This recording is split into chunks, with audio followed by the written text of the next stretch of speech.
Assalomu alaykum aziz obunachilar, yaxshimisizlar?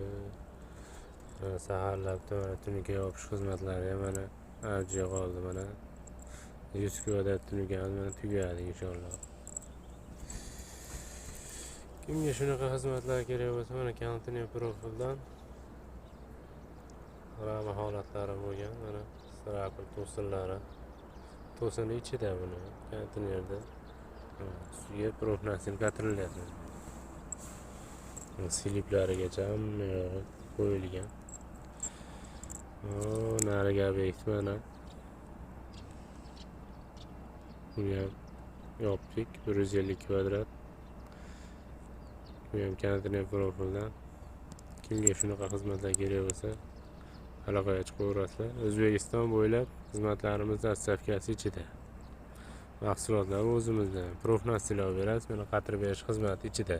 Besplatniy. Xudo xohlasa mana shu ochiqlarda ham yanaliga olib beramiz. Narigizdan yana yopganmiz. Xudo xohlasa mana bel mana bunisini yopdik. Endi shu o'raloq 22 metr ekan. Mana shuni stadion qilib olib beramiz. Katta mana zdaniyalar bo'lsa bemalol aloqaga chiqaverasizlar. Keyingiga mana masjidni yopish harakatidamiz. Xudo xohlasa inshaalloh.